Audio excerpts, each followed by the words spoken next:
બટાટા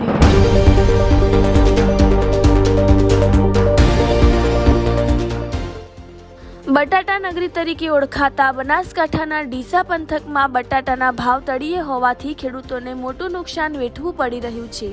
ત્યારે આવતીકાલથી શરૂ થતા ગુજરાત સરકારના બજેટ સત્રમાં બટાકા પણ ટેકાના ભાવે ખરીદે અથવા ખેડૂતો માટે સહાય પેકેજ જાહેર કરે તેવી ખેડૂતોની માંગ છે। દર વર્ષે બનાસકાંઠા જિલ્લામાં બટાકાનું વાવેતર ઘટતું જાય છે। છેલ્લા 5 વર્ષમાં બટાટાના વાવેતરમાં 20 થી 25% જેટલો ઘટાડો થયો છે, કારણ કે મોંઘવારીના સમયમાં બટાટાના પોષણક્ષમ ભાવ મળતા નથી અને ભાવમાં અનિયમિતતાને લઈ ખેડૂતોએ દર વર્ષે નુકસાન વેઠવું પડે છે। આ વર્ષે પણ બટાટા નીકાળવાની સિઝનની શરૂઆત સાથે જ ભાવ તળિયે બેસી ગયા છે।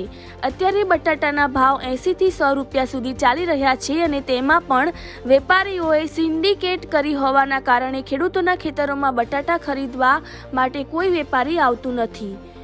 એક સમયે બટાટા ખરીદવા માટે વેપારીઓની ખેતરોમાં લાઈન લાગતી હતી, પરંતુ આજે હવે ખેડૂત વેપારીની રાહ જોઈને બેઠો છે। ત્યારે આવતીકાલથી શરૂ થતા ગુજરાત સરકારના બજેટ સત્રમાં બટાટાના ટેકાના ભાવે ખરીદી થાય અથવા તો બટાકાનું વાવેતર કરતા ખેડૂતો માટે કોઈ સહાય પેકેજ આપવામાં આવે તેવી બનાસકાંઠાના ખેડૂતોની માંગ છે।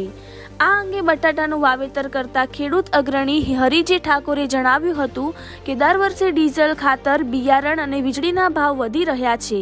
તેની સામે બટાટાના પૂરતા અને પોષણક્ષમ ભાવ મળતા નથી। અત્યારે 100 રૂપિયાની આસપાસ 20 કિલો બટાટાનો હોલસેલનો ભાવ છે અને તે પણ વેપારીઓ કોઈ ખેતરમાં ખરીદવા આવતા નથી, જેથી માર્કેટમાં જઈને વેચીએ તો આવવા જવાનો ખર્ચ પણ વધી જાય છે, જેથી ખેડૂતના હાથમાં કંઈ વધતું નથી। ત્યારે આવતીકાલે સરકાર દ્વારા બજેટ સત્ર શરૂ થાય છે, તેમાં બટાટાનું વાવેતર કરતા ખેડૂતો અંગે પણ સરકાર કંઈક વિચારે અને ટેકાના ભાવે બટાકાની ખરીદી કરવાની શરૂઆત કરે તો જ ખેડૂતો બચશે, નહીં તો આવનાર સમયમાં બટાકાની કોઈ ખેતી નહીં કરે।